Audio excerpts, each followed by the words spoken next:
Marsupial Editora e Radiofobia Podcast Multimídia apresentam Reflexões sobre o Podcast. Episódio 7. Podcast Café Brasil. Por Luciano Pires.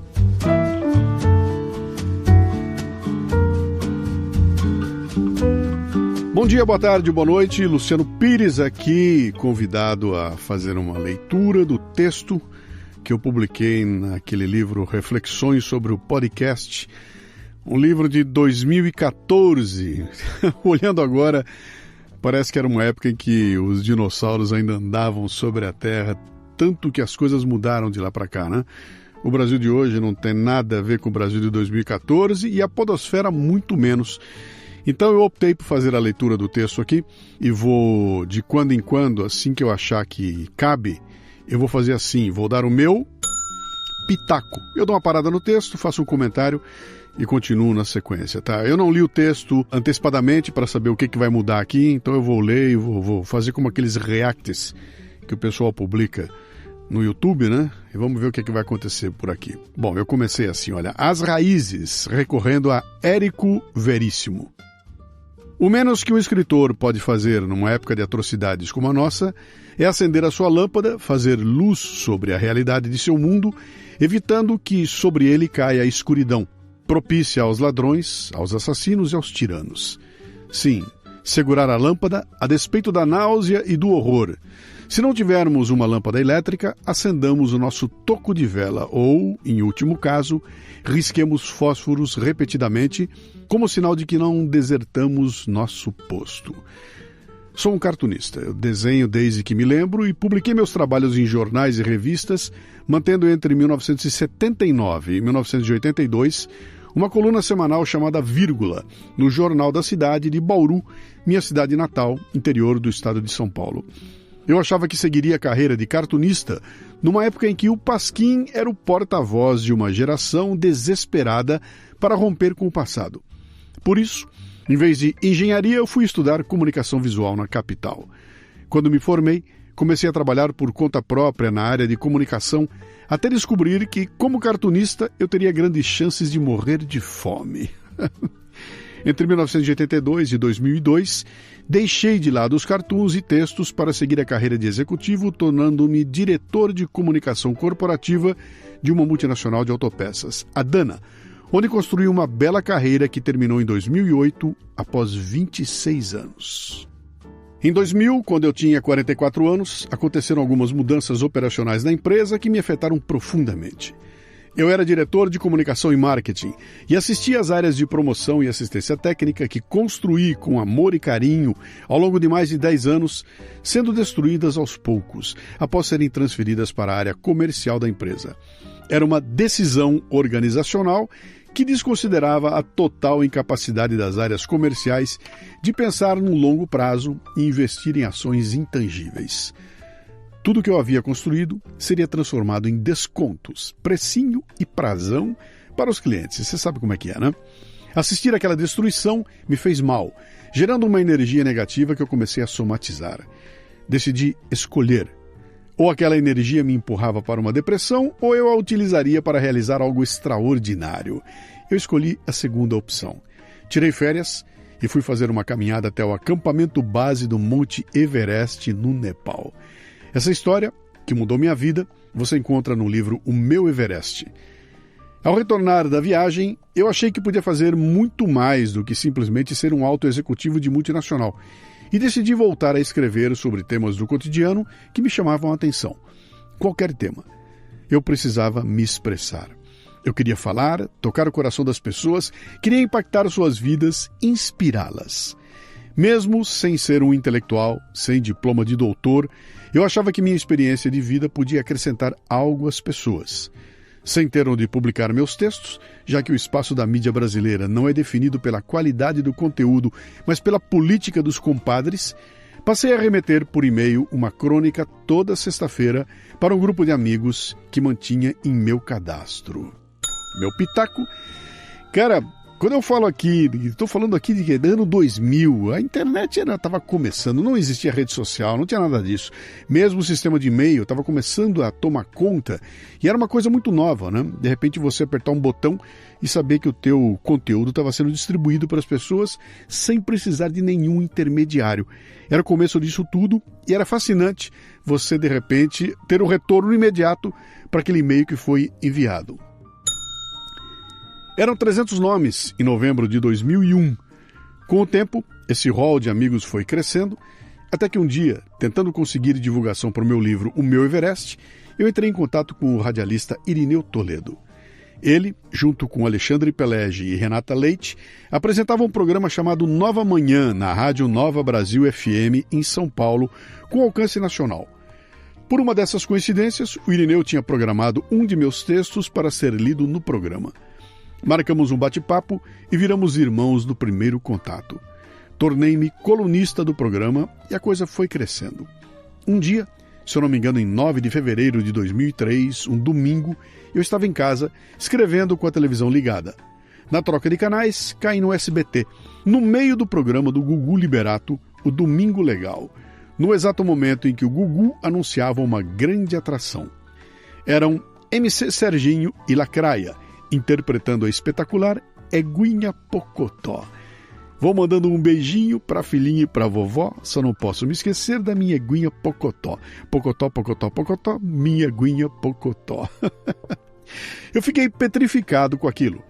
Quando a música acabou, em vez do Gugu voltar, soltaram outro funk e a coisa continuou. Vai Lacraia, vai Lacraia, vai Lacraia, vai Lacraia. Olha, eu vou encurtar. O Gugu não voltou ao palco e outros grupos de axé, pagode e coisas parecidas entraram em cena e cantaram suas músicas enquanto o dançarino Lacraia se contorcia. Desliguei a televisão, era demais. À noite eu volto, ligo a televisão e pego o final do programa do Gugu que, exultante, diz algo assim: gente, estou muito feliz, pois esta tarde tivemos um recorde de audiência e para comemorar eu vou repetir o que passou à tarde. E botou o Pocotó no ar outra vez. Eu fiquei enlouquecido. Como era possível que a então segunda maior rede de televisão do país, em horário nobre, servisse apenas para a transmissão daquele tipo de, música? Indignado, escrevi um texto chamado Eguinha Pocotó. Nele, eu dizia da minha perplexidade e tristeza de ver a televisão transformada numa lixeira, cujo conteúdo era diariamente jogado em minha sala de jantar. Publiquei o texto na internet e ele foi lido no programa Nova Manhã em rede nacional. Aquilo, a leitura de meus textos pelos radialistas, foi o embrião do que viria a se transformar no podcast Café Brasil. O propósito. O que aconteceu em seguida determinou o rumo das coisas. Minha caixa postal e a da rádio explodiram com e-mails de pessoas tão ou mais indignadas do que eu. E descobri que os brasileiros queriam discutir e questionar a baixaria. Não estavam satisfeitos com ela. Eram a maioria silenciosa, refém de uma minoria que, antes da cidadania, da educação ou da cultura, coloca os interesses comerciais. Por causa daquele texto, a minha lista de 300 amigos pulou para 2.500 em uma semana. Os brasileiros queriam discutir o emburrecimento do país. E, na sequência, o Irineu me convidou para passar a ler meus textos eu mesmo. Seria a minha voz interpretando meus textos. Eu achei aquilo o máximo e corri me matricular num curso de radialista onde eu faria exercícios de leitura de textos. Valeu pela experiência, mas o resultado foi um horror. De qualquer forma, eu estava empenhado em despocotizar o Brasil e precisava mergulhar de cabeça na missão. O termo despocotização vem de pocotó, neologismo inspirado no tal funk da Eguinha e que designa as pessoas que, tendo oportunidade de escolha, conformam-se em permanecer estagnadas. Consomem, sem qualquer cuidado, o que a mídia lhes serve. Adotam todos os modismos criados pelos marqueteiros, não exercem pensamento crítico, resistem ao que é novo e, principalmente, recusam-se a praticar a nobre arte da reflexão crítica. Pocotós são bovinos resignados. São a massa de manobra dos vendedores. São os acomodados, os que fazem apologia da ignorância. O grito que eu lancei lá em 2003 foi: Você acha que o Brasil está ficando burro? Resista! E marquei a posição lançando o livro Brasileiros Pocotó, Reflexões sobre a mediocridade que assola o Brasil. A experiência do lançamento do livro, das centenas de palestras que eu realizei e a repercussão das entrevistas e encontros deram-me a certeza de que o Brasil precisava multiplicar a discussão sobre a mediocrização cultural do país. Eu tinha encontrado um propósito: ser o agente da despocotização. O programa Café Brasil. Chegamos então a 2005, quando eu buscava formas de ampliar o alcance do meu trabalho. Queria levar para mais gente, buscar meios de falar às pessoas que não estavam conectadas ao limitado universo da internet. 2005, cara, a internet era uma coisa limitadíssima. Não se falava ainda em Facebook, YouTube, era tudo, se existia estava começando, estava no comecinho. E era muito pouca gente ainda que tinha acesso à internet, então era um desafio. Como ampliar o alcance, utilizando um canal que tinha uma restrição muito grande de atingir as pessoas, né? Ainda era a mídia tradicional, ainda eram os canais tradicionais que eu podia utilizar para chegar até as pessoas. E ali não tinha nenhuma porta aberta, todas elas trancadas. Eu queria levar trabalho para mais gente, buscar meios de falar às pessoas que não estavam conectadas ao limitado universo da internet. Naquele momento, eu já era colunista do programa do Irineu Toledo, que tinha algum alcance, mas eu queria mais. Levei meus textos gravados para outras rádios e só ouvi recusas e propostas de mudar o formato, o conteúdo, as músicas, em suma, de fazer as porcarias que eles estavam acostumados a colocar no ar. Aquilo não me interessava. Foi quando meu amigo Jackson Dorta sugeriu que eu procurasse a Rádio Mundial FM em São Paulo, que vendia horários para os interessados e dava independência de conteúdo. Fiquei curioso e marquei uma reunião com a diretora. Expliquei quem eu era, mostrei meus livros e disse que queria comprar um horário para colocar um programa no ar, com os mesmos conteúdos dos meus textos. A diretora gostou, era uma terça-feira e ela disse: muito bem, sexta-feira você estará no ar. Como assim, cara? Entrar no ar em 3 dias? Eu estava fazendo apenas uma sondagem, vendo quanto custava, conhecendo a rádio, e ela me colocava na parede. É pegar ou largar. É claro que eu topei, né? Adoro entrar em frias. E numa sexta-feira, 13 de abril de 2005, estreei na rádio o meu programa Café Brasil, que era feito ao vivo nos estúdios da própria Rádio Mundial. Sexta-feira, 13, tinha que ser. Foi uma experiência louca mesmo. Eu não tinha a menor ideia de como escrever um roteiro, como separar as músicas, e fiz o que eu sabia fazer.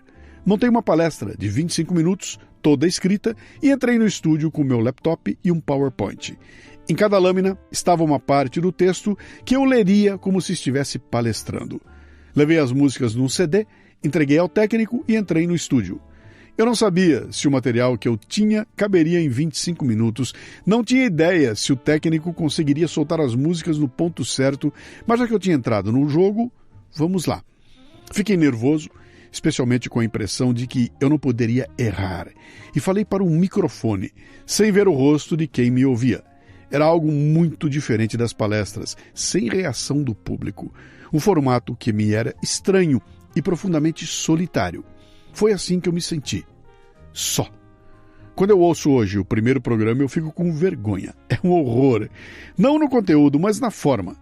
Se você quiser arriscar, é possível ouvi-lo no lucianopires.com.br ou no portal cafebrasil.com.br. Nem sei direito mais onde é que se encontra, mas está por lá. Passei então a trabalhar bastante para melhorar, chegando a um formato interessante. A ideia era lançar iscas intelectuais, usando meus textos e de meus conhecidos, ou outros que eu encontro em publicações e na internet, mesclados com música popular brasileira. Com uma característica: as músicas teriam que ter relação com o assunto do programa, o que me abriu a oportunidade de tocar qualquer artista. Em nenhum outro lugar você escuta um programa que começa com Monsueto, vai a Antônio Nóbrega, retorna para Mamonas Assassinas, segue com André Abujamra, vai para Vila Lobos e termina com Tião Carreiro e Pardinho. É uma festa. Algum tempo antes do programa nascer, eu havia lançado um vídeo na internet, a Melô do Pocotó, que fez muito sucesso, com o boneco da Eguinha manipulado pelos bonequeiros da companhia Trux, enquanto cantava e dançava uma versão da música Banana Boat, que Harry Belafonte transformou num sucesso nos anos 1950. A música pareceu cair como uma luva e eu a reproduzi integralmente no primeiro programa. Depois, a adotei como uma espécie de vinheta da introdução, o que acabou se transformando na marca registrada do programa. E assim foi por cerca de 60 semanas, até surgir o podcast. Olha, já vai começar o programa. Não quero ser um pocotó. A dança da garrafa é muito bacana. Não quero ser um pocotó. Vem comigo ver que é legal pra chuchu. Não quero ser um pocotó. Pintinho amarelinho junto com o glu-glu. O podcast Café Brasil. Ainda em 2005, um conhecido propôs colocar os programas no ar pela internet num esquema que ele chamou de Rádio Café Brasil. Era um sisteminha tosco que tocava os programas, mas não permitia download. E um dia, recebi um contato de uma pessoa que se gabava de ter baixado todos os programas. Como eu não entendia nada do assunto, especulo que o nerd usou algo através do Temp e conseguiu montar uma coleção de programas. Será que dava, hein?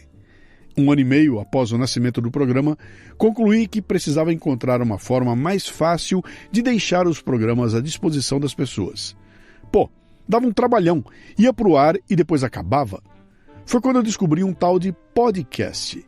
E em setembro de 2006, assinei com o pessoal da podbr.com.br, um dos primeiros sites de agregação de podcasts, um contrato para distribuição do programa Café Brasil. Eles estavam acostumados a produzir e veicular programas, e eu seria o primeiro que chegaria pronto, apenas para distribuição. Lembro-me de que, no momento em que fechei o contrato, comentei com o pessoal da PodBR. Olha, o dia que eu tiver 3.000 downloads por mês, eu estarei realizado. Quando o primeiro podcast foi ao ar, eu já tinha feito cerca de 70 programas na Rádio Mundial, e o Café Brasil era gravado no estúdio do músico Sérgio Sá, que compôs as vinhetas do programa. Esse lance do estúdio foi interessante porque, como eu gravava os programas, na verdade eles iam ao vivo na Rádio Mundial, eu não tinha nenhuma capacidade ali de trabalhar as músicas e pensar numa vinheta, e era o que ia ao ar como podia, era tudo ao vivo. Até que eu insisti bastante e consegui que a rádio me liberasse para eu começar a gravar em estúdio, e aí sim eu pude começar a pensar numa edição mais caprichada, gravar com antecedência e entregar o programa gravado na rádio. Optei por gravar fora da rádio para poder trabalhar melhor os textos, caprichar na edição, tirar os erros de locução, melhorar o uso das músicas e da distribuição do conteúdo dentro dos 25 minutos que eu tinha na rádio. Quem determinou o tempo de duração do podcast Café Brasil, portanto, foi a Rádio Mundial. 25 minutos era o tamanho padrão. No princípio, me incomodou um pouco, pois eu estava acostumado aos 90 minutos das palestras, mas com o tempo eu me convenci de que essa é a duração ideal para um podcast. E como o podcast continuou sendo distribuído pela Rádio Mundial, os 25 minutos tornaram-se sagrados. Só fui tornar a duração mais flexível cerca de 5 anos depois, quando me convenci de que quem determina o tamanho do programa é o assunto. Hoje, embora 90% dos programas continuem com 25 minutos, de quando em quando lançamos algum especial com duração maior. Esse hoje aqui era de 2014, né? Na verdade, hoje, em 2023, o programa já não tem mais 25 minutos. Eu preparo o programa com o que quiser, 30, 35, 28, alguma coisa assim, e uma versão dele com 25 minutos exatos é feita para ser enviada à rádio. Continuo na rádio até hoje, completando aí os 18 anos de presença na rádio, mas não é mais a rádio e sim o podcast que determina o tamanho que o programa vai ter. Em 2007, conheci a Cissa Camargo, que assumiu as funções de produtora do programa, ajudando imensamente a colocar ordem na casa. E também em 2007, conheci o Lala Moreira, que em seguida assumiu a direção técnica. Lala vem do rádio e é um conceituado DJ. Sua rapidez e criatividade nos permitiram um ganho de qualidade e produtividade excepcional. O Café Brasil é um dos raríssimos podcasts que está pronto para ir ao ar 10 minutos após ser gravado. Eu entro no estúdio com o programa escrito e um pendrive com as músicas escolhidas. E saio de lá 2 horas depois com o programa pronto para ir ao ar. Nunca passou pela minha cabeça investir tempo na edição do programa, simplesmente porque eu me convenci desde o início de que meu valor está na produção do conteúdo e não na edição. Para isso, eu poderia encontrar gente mais competente que eu, dedicando meus esforços ao que é realmente meu negócio: conteúdo. Tenho certeza absoluta de que a decisão de não editar eu mesmo é que fez com que o programa permanecesse. Eu não teria tempo para gastar 3, 4 ou 5 horas na produção de um programa. Hoje, entro em estúdio a cada 15 dias e 5 horas depois saio com 2 programas prontos. De novo, isso aqui era 2014, mudou muito, né? De lá para cá eu construí um estúdio próprio e durante a pandemia me vi obrigado a gravar de uma outra forma. Então o Lalá não vinha mais até o estúdio, ficou na casa dele e eu passei a gravar o texto no estúdio com as instruções de edição ao longo do texto, mando para ele e ele monta na casa dele. E ficou tão interessante que a gente acabou adotando esse modelo. Então, mesmo perdendo alguma coisa, que é a capacidade de ouvir a mudança da voz para a entrada da vinheta, a música de fundo, que fazia com que eu pudesse deixar o programa mais fluido enquanto editava e fazia a locução ao mesmo tempo. Eu perdi isso, não tenho mais, mas a facilidade de ficar aqui apenas 17 minutos no estúdio, mandar para o Lalá fazer na casa dele, mandar para mim, a gente ganhou muito em agilidade e então é possível hoje produzir o programa com uma velocidade gigantesca sem que a gente se encontre mais nos estúdios. A continuidade, em 2007 foram 427 mil downloads, em 2008 887 mil, 2009 1.095.000, 2010 chegamos ao 1,3 milhão de downloads e em 2013 quebramos a barreira dos 3 milhões, um número excepcional.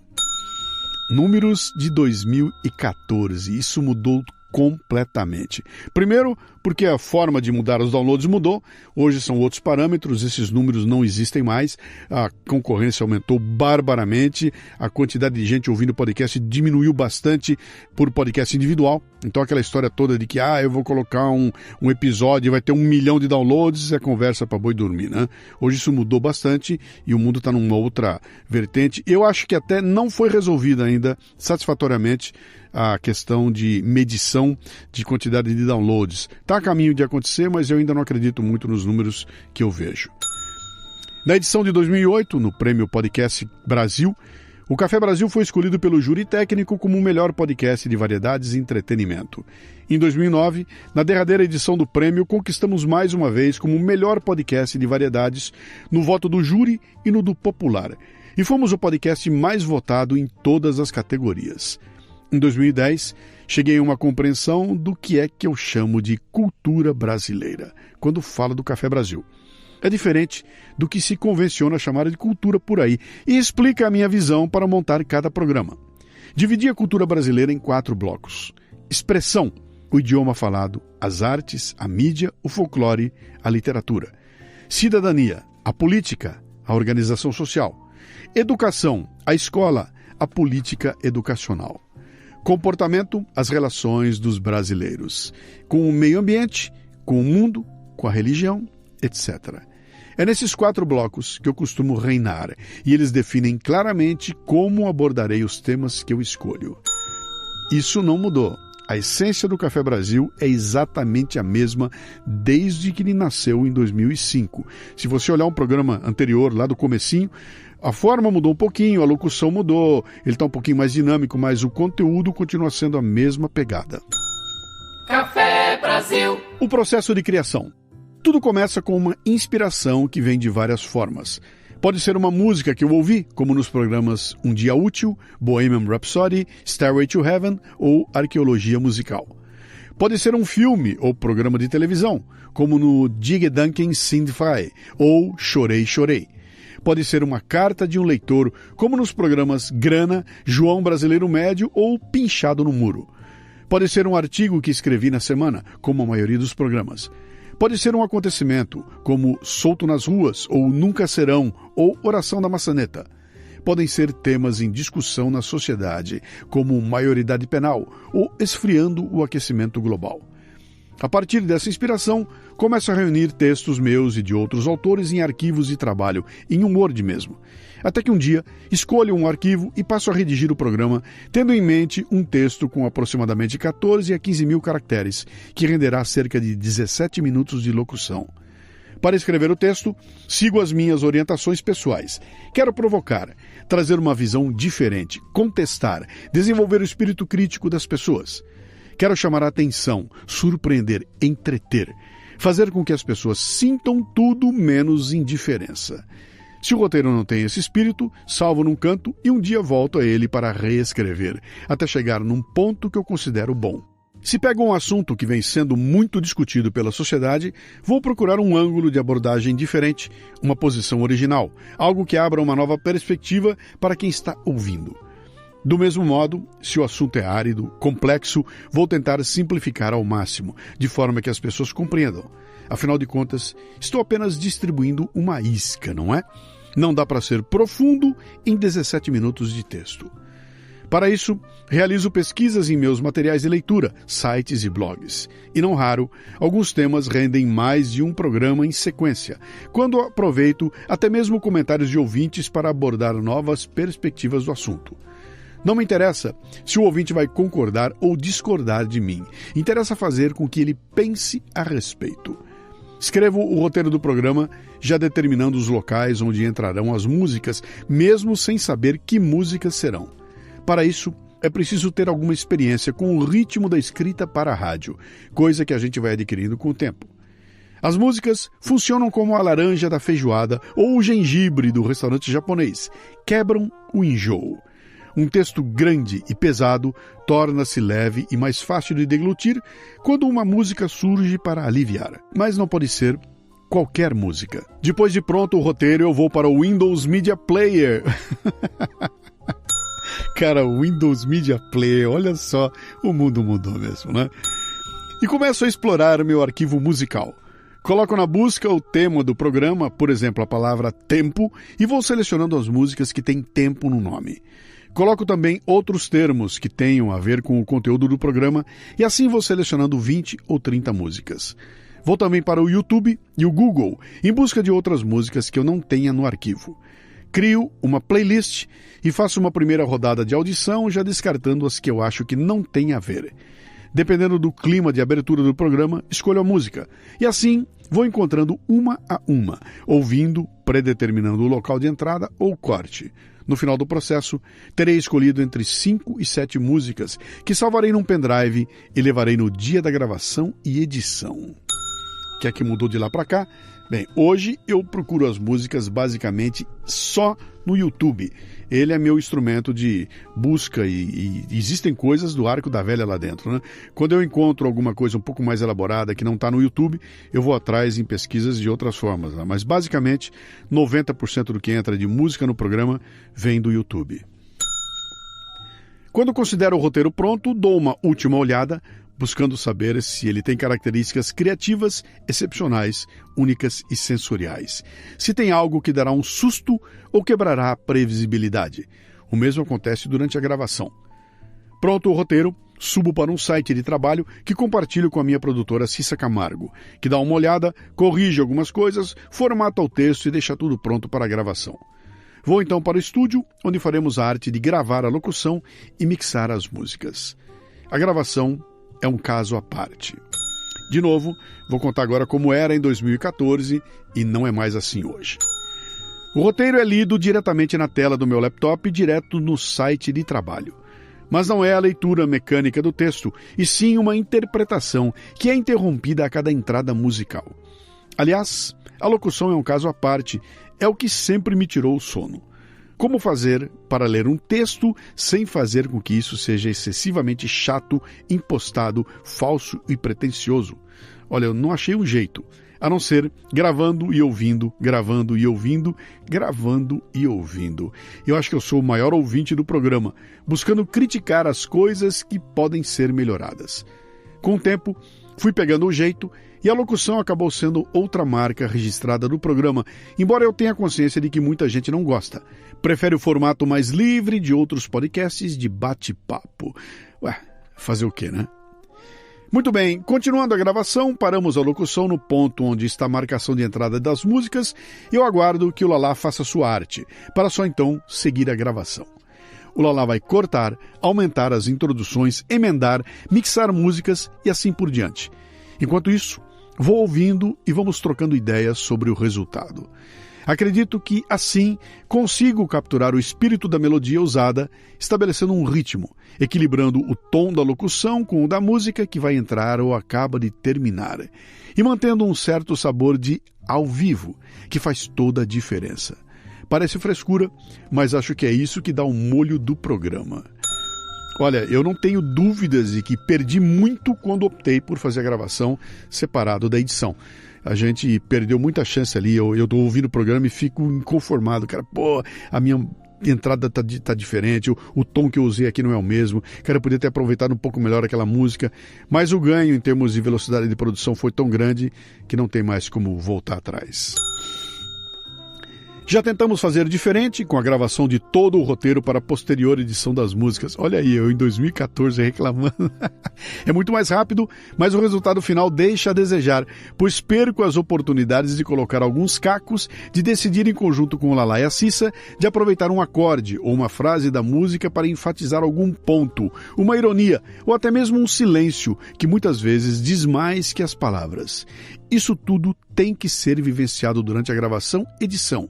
É ponto de honra. Cara, precisou de uma pandemia para derrubar esse meu conceito, né? Hoje eu vivo bem, não tendo mais essa gravação em conjunto. Outro dia, por uma razão especial, a gente fez voltamos aos velhos tempos e fizemos e realmente é diferente. Depois que o programa termina, a gente consegue saber quando é que a gente estava presente e quando não estava presente. Além disso, na própria locução, estou atento para as entonações que denotam ironia, desprezo, entusiasmo e na necessidade do criativo, excepcional, único e sensorial. Não raro, na fluência da narração, na letra de uma música, num poema, numa mudança de ritmo, numa vinheta, uma opinião é embutida. Alguns ouvintes têm a perspicácia de sacar essas pequenas jogadas e é sempre uma satisfação quando recebo um e-mail de um deles comentando aquele detalhe. Enquanto gravamos, a Cissa vai acompanhando os cacos e mudanças no roteiro. Depois ela vai para casa com o programa num pendrive que ouvirá para aplicar no roteiro as alterações e depois publicar no portal. Olha como mudaram as coisas, cara. Eu acho que eu não vejo a Cissa em pessoa há 5 anos. Há 5 anos a gente parou de se encontrar, porque ela mudou para longe, parou de vir para a gravação e eu não encontro com a Cissa há pelo menos 5 anos. Tudo pronto e aprovado, liberamos o arquivo para os sites que vão distribuir o programa. O podbr.com.br, que alimenta o iTunes, e o portal cafebrasil.com.br. E também disponibilizamos para as rádios que veiculam o programa. Hoje são cerca de 25 rádios pelo Brasil. É claro que isso aqui mudou tudo, né? Eu já saí da PodBR há muito tempo, acho que até a empresa acabou. Além do Portal Café Brasil, surgiu no meio do caminho Spotify, outros sites. Hoje eu estou na Omni Studio fazendo uma transição também, né? E são 30 rádios pelo Brasil tocando o programa Café Brasil, que continua na Rádio Mundial até hoje. O retorno dos ouvintes. A intenção de sempre provocar as pessoas me obrigou a desenvolver uma carapaça que eu chamo de proteção emocional. Na verdade, é armadura emocional, especialmente com relação aos comentários. Não raro, recebo críticas de todas as formas. Tem gente que implica com a minha voz, outros com o meu estilo de leitura. Tem gente que detesta as músicas que eu uso, outros têm argumentos contrários. Isso tudo me expõe constantemente a críticas, o que por algum tempo foi um problema. Meu sangue subia. Cheguei a entrar em discussões com alguns críticos até perceber que isso era parte do processo, que ninguém vai se incomodar em escrever uma crítica para algo com que não se importa. Que vários críticos têm um interesse genuíno em ver a melhora do programa. Que outros criticam por ignorância, enquanto alguns criticam com argumentações sólidas. Aprendi que as críticas me ajudam a crescer e então adotei outro comportamento. Não deixo barato críticas que eu julgo injustas ou que demonstrem que a pessoa não entendeu o meu ponto. A esses, respondo, mas só até certo ponto. Não entro mais em discussões. Se o assunto pegar fogo, parto para fazer mais um programa abordando a questão polêmica. Foi assim com aquecimento global e mudanças climáticas e com maioridade penal, por exemplo. Sempre que posso, deixo uma recomendação ao ouvinte para que não encare o Café Brasil de forma maniqueísta, do 8 ou 80, preto ou branco, cheio ou vazio, para que o considere um estímulo, uma provocação. E com o tempo, aprendi como abordar os diversos assuntos. A agonia do retorno também me pegou durante algum tempo. Eu produzia o programa e ninguém falava nada. Na verdade, o ninguém nunca existiu, pois o programa foi sequência de algo que eu já fazia e que tinha algum retorno, os artigos semanais que eu publico desde 2001. O retorno do programa de rádio sempre foi próximo a zero. Continua, a vida toda foi assim. A não ser nas ocasiões em que eu fui até a rádio para transmitir o programa ao vivo, abrindo o microfone.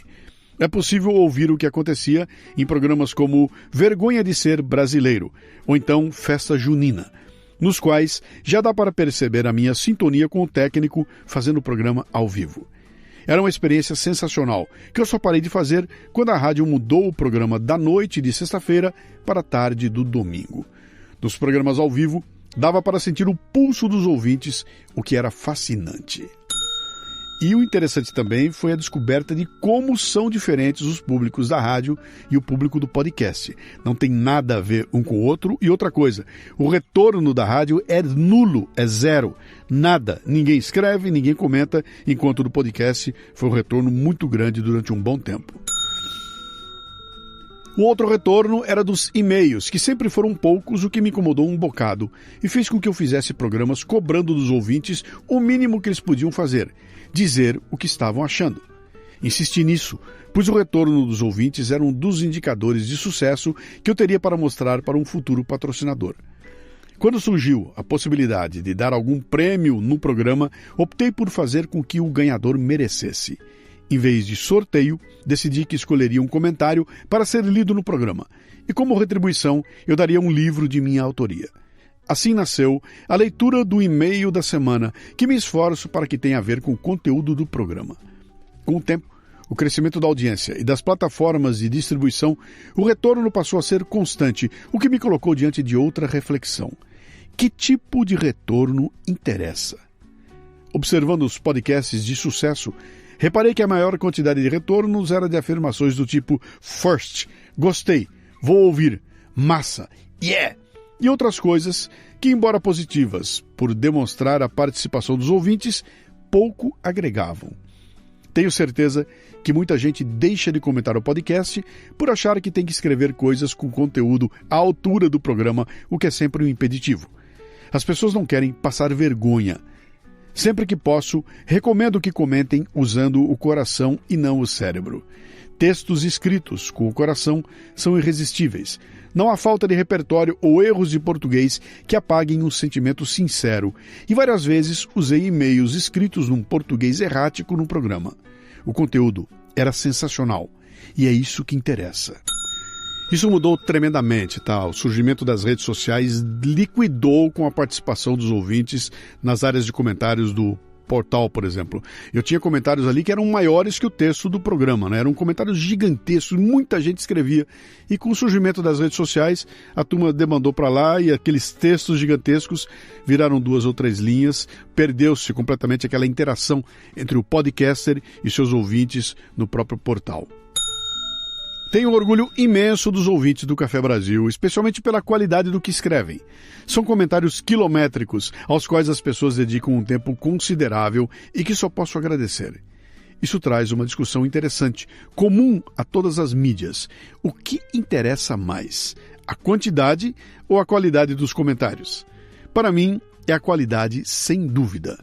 Quero ouvintes que provoquem, que exijam de mim, que me obriguem a crescer, a melhorar. Esse é o círculo virtuoso do programa, aquele em que eu puxo o ouvinte para cima e ele me puxa também. Todos crescem e a missão é cumprida. Essa questão ficou clara no dia em que anunciei que criaria uma vinheta da ironia, para usar sempre que eu colocasse uma ironia no programa. Usei a vinheta pela primeira vez e a reação dos ouvintes foi impressionante, zangados, dizendo que eu estaria nivelando o programa por baixo, fazendo pouco dos ouvintes, que descobrir a ironia era parte do desafio de ouvir o programa, etc. e tal. Ficou claro que a audiência é composta de pessoas exigentes, que pensam, que exercitam o espírito crítico e com as quais eu tenho um compromisso de qualidade que preciso manter. Cara, isso nunca mudou, continua assim até hoje. Eu tenho gente que me ouve aí há 10, 15 anos e que faz parte desse grupo que me empurra para cima. Gente que se eu jogar água fora da bacia, imediatamente vem para cima de mim, cobrando uma postura, cobrando coerência. Isso só pode ser bom, só ajuda a gente a crescer.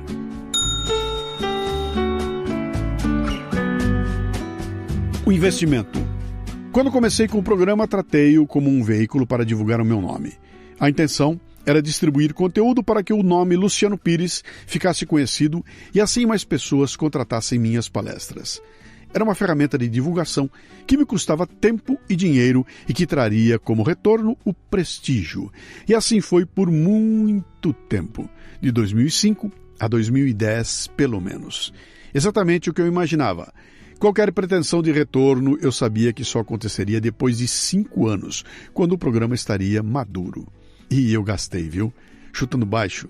De 2005 até 2010, eu devo ter investido entre compra de espaço na rádio, pagamento do pessoal, Sérgio Sai, depois o Lalá e a Cissa, mais a estrutura do site, ECAD e outras coisas, algo em torno de R$250 mil, o que representa 50 mil por ano.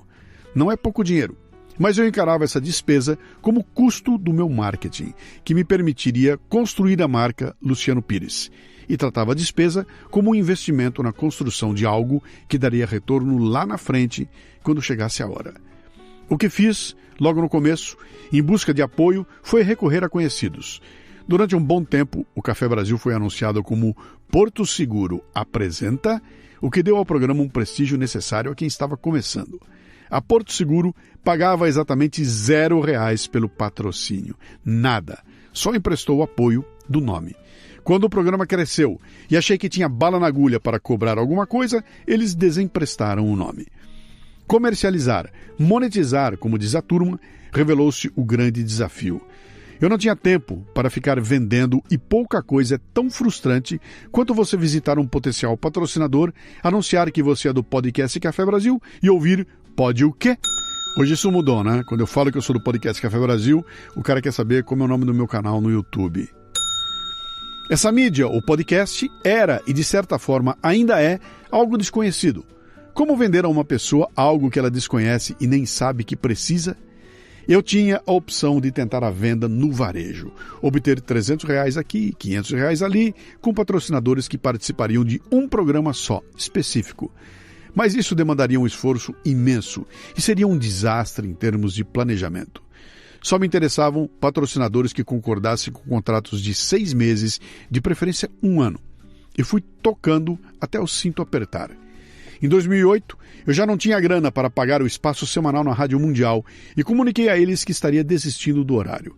A diretora me ligou em seguida, dizendo que a dona da rádio era tão fã do Café Brasil que eles gostariam que eu permanecesse no ar, mesmo sem pagar. E o programa continuou no ar até hoje, resultado de um trabalho feito com qualidade, demonstrando que os esforços em manter um alto padrão recompensam. Preparando o terreno para qualificar a audiência e conseguir argumentos para vender patrocínios para o programa, coloquei no ar uma pesquisa que, com mais de 1.500 questionários respondidos, determinou o perfil médio do ouvinte do Café Brasil.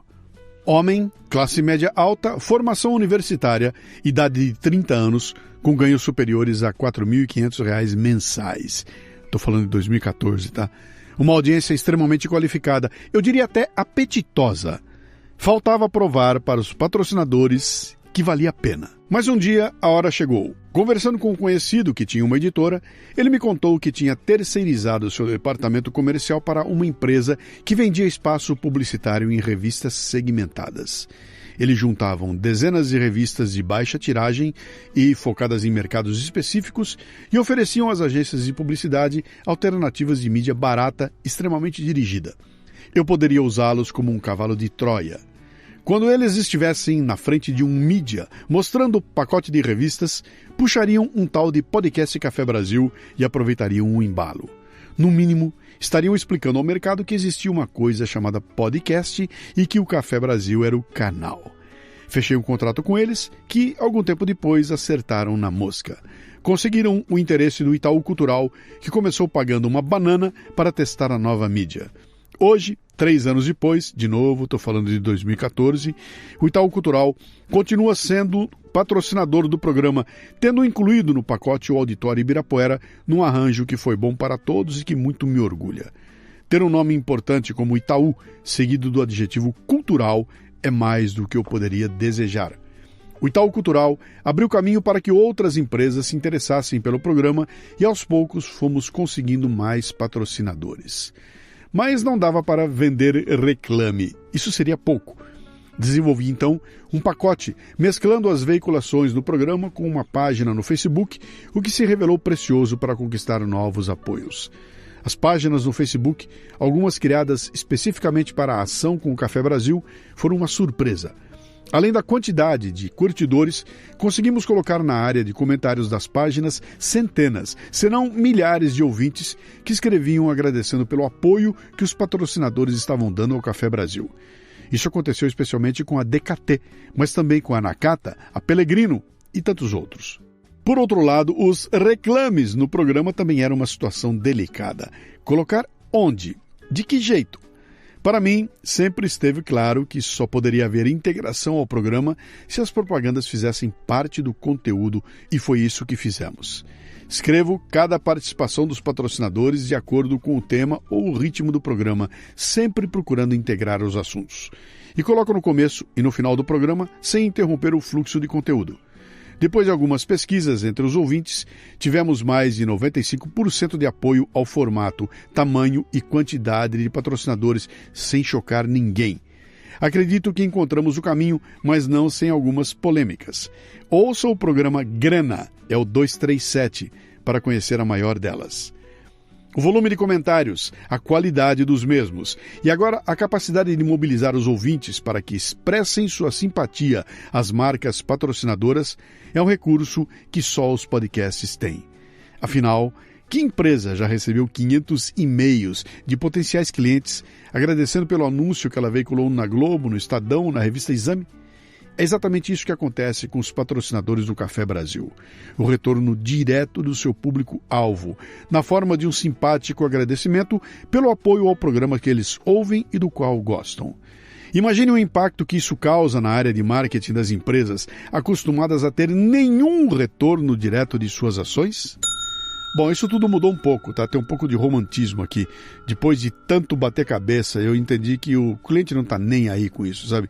Tem que ser um cliente que gosta demais do podcast, que curte, como eu tenho alguns patrocinadores assim, estão patrocinando porque curtem o programa, esses entendem. Os outros não querem saber, tratam o programa como qualquer mídia tradicional e aí não vale a pena ficar se preocupando com integração de conteúdo, a não ser como um respeito ao próprio ouvinte. Reflexões finais. Hoje, o Café Brasil está sólido, tendo se transformado numa parte importante das receitas do Café Brasil editorial, sem perder a essência. Costumo dizer que se eu pegar o conteúdo do programa número 1, lá de abril de 2005, e regravar com os recursos técnicos de hoje, funciona perfeitamente. Mantive a essência, o propósito, a coerência, e se o programa tem algum sucesso, isso é parte fundamental, demonstra coerência e clareza. Outra coisa fundamental, o programa é semanal. Enquanto escrevo essas linhas, estou publicando o programa 365, sem falhar uma semana. Isso demonstra comprometimento, seriedade e profissionalismo. Hoje, enquanto eu estou lendo o texto aqui, estou produzindo agora o programa 889, sem perder uma semana. E também na sequência nasceu o Leadercast, nasceu o Cafezinho e nasceu o Café com Leite. Então hoje eu publico 4 episódios de podcasts de títulos diferentes por semana, sem perder uma semana. Mais algumas coisas que eu aprendi. Não me levo a sério. O programa tem uma pegada mais séria apenas porque a maioria dos podcasts que está por aí é mais focado na brincadeira, no humor, no papo de bar. Na comparação com eles, o Café Brasil é sério. Mas eu não acho que seja um programa sério. É um programa bem-humorado que trata de temas sérios de forma suave, sem tentar forçar ninguém a concordar com as ideias apresentadas. Gostou? Muito bem. Não gostou? Muito bem também. Apenas não fique indiferente. Respeito os ouvintes. Não xingo, não destrato, não ridicularizo. Às vezes dou uma dura educada, mas é o máximo. Sempre respeito. Tenho uma imensa responsabilidade social. Quando eu recebi fotos de escolas mostrando a garotada de 14 anos ouvindo o programa que professores estão usando em sala de aula, além de emocionado, fiquei assustado com a responsabilidade. Cada vez que abro a boca no programa, estou falando para dezenas de milhares de pessoas e fazendo cabeças. Eu não posso ser um inconsequente. Sou generoso com os colegas podcasters. Mais de uma vez integrei ao Café Brasil podcasts dos quais participei e que julguei que mereciam ser divulgados para meus ouvintes. Não tive problema algum em colocar o programa de outra pessoa dentro do meu, convidando meus ouvintes para que conhecessem o trabalho legal de outros podcasters. Acho que isso é também uma responsabilidade. Eu não perdi nada. Pelo contrário, ganhei amigos e possibilitei a meus ouvintes que conhecessem outras propostas. Tenho tentado colocar em meus textos a grande contradição de nossos tempos. Convivemos com verdades antagônicas. Não existe mais o lado bom e o ruim, assim absolutos, reconhecidos à primeira vista. Essa distinção está demolida pela complexidade de nossas vidas, e a mídia tem sido uma das grandes responsáveis. Usando o que já foi chamado de pseudo-eventos, ela contribui para criar mitos e dar importância a fatos que antigamente seriam menores. Esconde-se atrás de uma liberdade de imprensa que é intencionalmente confundida com liberdade de expressão e usada para justificar a disseminação da burrice e de uma realidade mentirosa que gera reações que a legitimam. É contra esse estado de coisas que eu escrevo. E não acho que vou resolver muita coisa escrevendo, mas pelo menos eu provoco algumas pessoas a refletir sobre o assunto. Quem sabe o jovem ouvinte um dia chega à presidência da República? Você acha impossível, é? Ou vira diretor da Rede Globo, ou editor da revista Veja, ou reitor de universidade, ou presidente de uma rede de rádios, ou diretor de uma grande empresa anunciante, ou então se lembra da luta pela despocotização? Tá vendo? Eu também tenho esperança. Escrevo sem freios, com o coração, interessado no debate. Escrevo para provocar reações. Não estou interessado em provar que eu estou certo, em ter seguidores ou em ganhar discussões. E peço que não venham me cobrar coerência. Sou um habitante do novo milênio. Não sei mais o que é verdade e o que é mentira, apenas desconfio. Quando muito, reflito. Quando pouco, provoco. Já se passou um bom tempo desde 2005. E os pocotós continuam firmes, fortes, cheios de planos e dominando. Mas eu sou chato.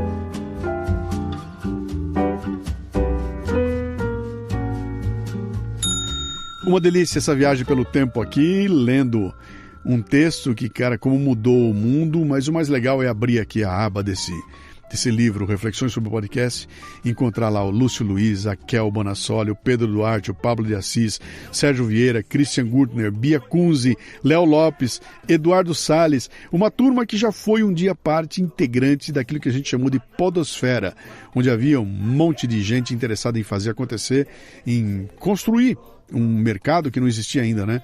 Isso mudou muito. A podosfera parece que foi implodida por várias razões. O podcast entrou numa situação muito complicada. Não se sabe hoje em dia o que é podcast raiz, o que é podcast do YouTube. Comediantes, humoristas, gamers tomaram conta desse nome e a realidade está muito diferente hoje. Mas, como eu disse anteriormente, eu sou muito chato, cara. E o Café Brasil continua. Embora na direção do número 1000. Quero ser um pocotó. Adoro o domingo. Não quero ser um pocotó.